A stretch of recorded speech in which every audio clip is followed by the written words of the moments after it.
everyone, good afternoon. I'm Dorothy again. Welcome to Dynasty Travel TV. Right, for this session, we are also going to introduce to you Australia, Queensland. Right, I have a special guest with me today. She's Kim from Tourism Events Queensland. Right, let us welcome Kim. Hi. Hi, Thank you Kim. for having me. Alright. Such a pleasure to be here with you, Dorothy. My pleasure too to have you as my special guest. Alright, let's take a seat while we introduce you to Brisbane. Brisbane, Yes. the capital city of Queensland. Yep. Right, Kim. Brisbane. What do you know about Brisbane? I'm sure you know lots about Brisbane, right? Oh, actually, truth be told, I really miss Brisbane. It has been more than a year since I last went. So You better than me and, then. So when was the last time you've been to Brisbane, Dorothy? I think about 4 years back. Wow, that is Yeah. quite a long time Yeah. ago. Yeah. It's almost 1,000 days ago. Oh my gosh. But that's great too for me. I think it's about time we come back to Brisbane. Yes, You know I'm why? looking forward. I'm looking for the borders to be open so that I can actually fly over to Brisbane. Yeah.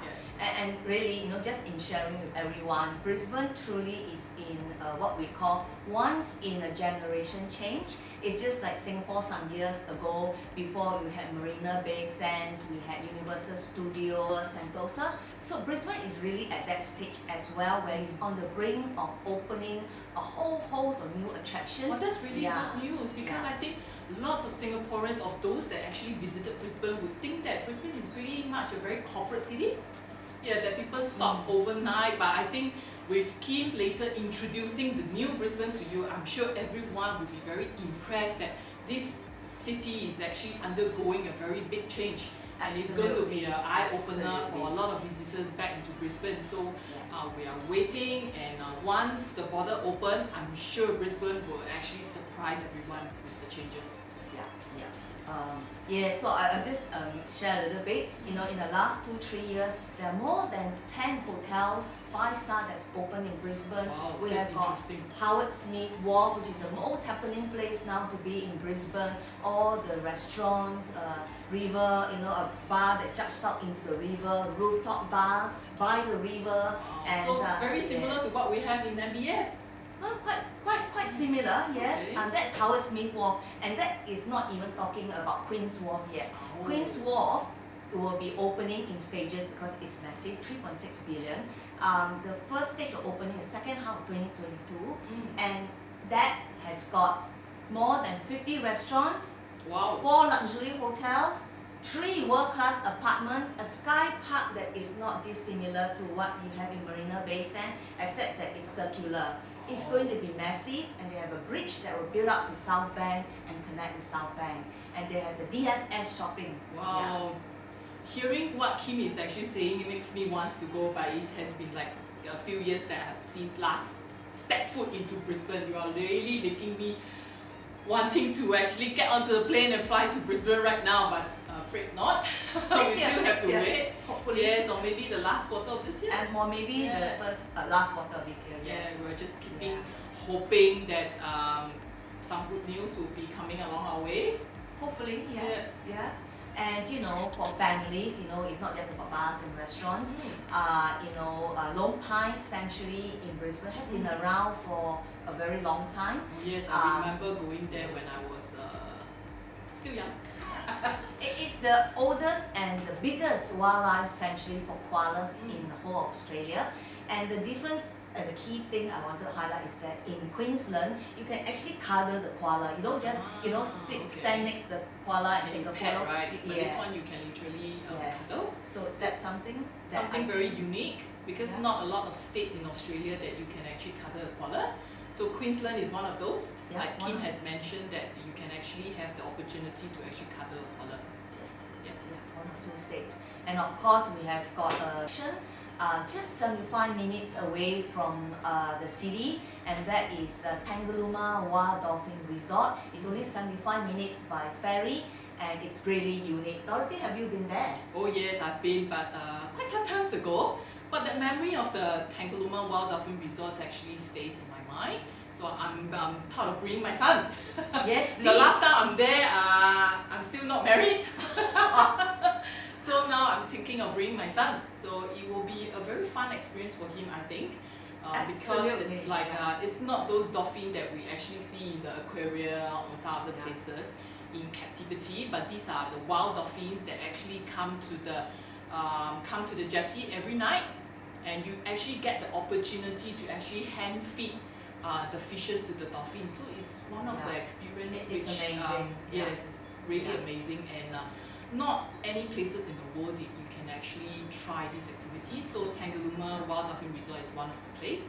And like what Kim has mentioned, it's only 75 minutes by catamaran. Yes. So it's actually a very good resort area where you can actually bring your families and friends and to spend like 2 or 3 nights there to enjoy all the different kind of activities that's actually there. Absolutely. And it's not just a wild dolphin, but desert safari. It has got whale watching. When the whale watching season is on from June to October. We have actually have Chad, the international sales manager for Tangalooma Resort, who will be doing a special introduction to our dynasty guests about what are the range of activities that is available. So sit back, relax, and enjoy what Chad has to show of Tangalooma Wild Dolphin Resort.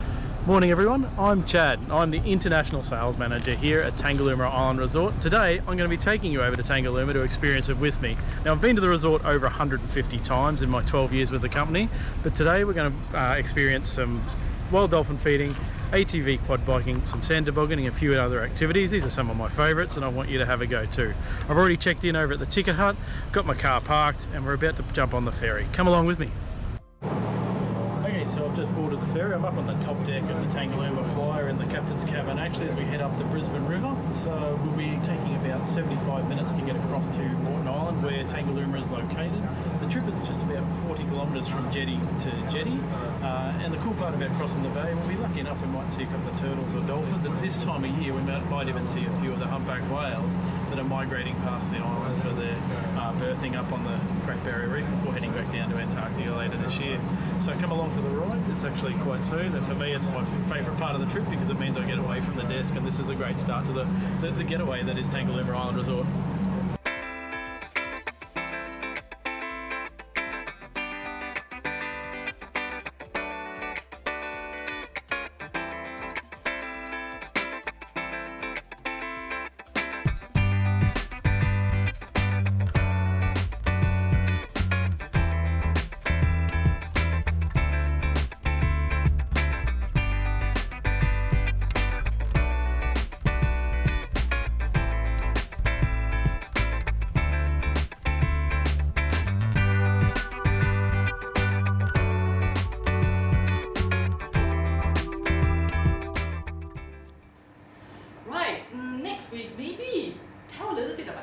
What are the adventure things that you can actually do in Brisbane? Right, I heard that you can actually do a bridge climb, and there is only 3 bridges in the world that you can actually climb, and there's one in Brisbane. Right? Absolutely, yes. Story Bridge is what we call it, and Story Bridge is spectacular. It is an iconic landmark of Brisbane. And with Story Bridge, what it is that when you reach the top of Story Bridge, it's 22-story high, and you can even abseil down. Wow. And just next to Story Bridge is Howard Smith Wharf, which you mentioned earlier on. Yeah, and by night the Story Bridge is lighted up. So if you were to be climbing it just at dawn, it will be perfect because so it will be the best time. Yes, you can see the sunset, and then you look out to the beautiful skies. And then the bridge is lighted up, so it will be quite an unforgettable experience.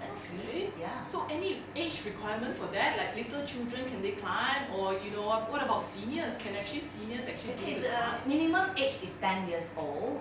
So I think if a 10-year-old can do it, most of us can do it. Yeah. And I think that would be quite good. But if you are between the age of 10 to 16, there need to be a guide with you. So I think that really is for security, so you don't have to worry at all. Also, it's really an adventure for the families or friends, for anybody that's actually game to actually climb up the bridge. And anyway, it's only one of the 3 bridges in the world that you can actually climb. So it's one of the must-do experience in Brisbane. And not Right. only that, you know, Dorothy, in Mm. terms of the adventure in Brisbane, it's just fascinating. People think that, you know, there isn't much to do in Brisbane, but Brisbane is fascinating. Talking about adventure in the city, Brisbane itself, aside from Story Bridge, you can actually kayak on the Brisbane River. Okay. It's fantastic.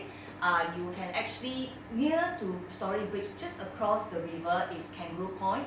You can climb up the cliff, or you can abseil down the cliff. Wow, there's And quite it's- a lot yes, of yes, activities that yeah. you can actually do. Yeah. So after climbing the bridge, Kim, what do you recommend? I'm hungry. Oh, you know, talking about food, which is every Singaporean's favorite, really, Yes, mine, mine too. yours, you know. You can hop onto a city cab. It's like a water taxi in the evening, and it will pass by Story Bridge, so you can enjoy the stunning views, I said, at night. Okay. And you will reach a stop called Northshore, and a short walk, 300 meters or less, you get to Eat Street Northshore, which is one of the best outdoor markets in all of I heard Australia. of this place. Oh, yes. it's container style, yeah, and the amount of food is it's more than 70 stalls, Okay. really. And then not only that, you know, my colleague Stella is always mentioning about, you know, all the bars, the bands, Wow, the you're jazz making me singer. hungry It's then. just amazing. Yes. And I heard that it is halal too. There's a few halal stores. So for Absolutely. all our Muslim friends, so the Eat Street is one of the places that you can actually indulge in a lot of different kind of food. Yes, Right? kebab and all, and Yes. seafood. Oh my God, talking about seafood, don't they're the mention best that. oysters in many. Wow, you're in- making wow. me miss Australia so much, Kim. Yeah, yeah, the oysters. Yes, it's one of the best. Yeah. Alright, thank you everyone. I think we have almost come to the end of our sharing session of Brisbane. Thank you, Kim, for coming to join us and sharing all your valuable information. Thank you for having me, and see you guys in Brisbane. Yeah. So please remember to like, share and subscribe to our Dynasty Travel TV. More information will be there for you to actually win some travel vouchers.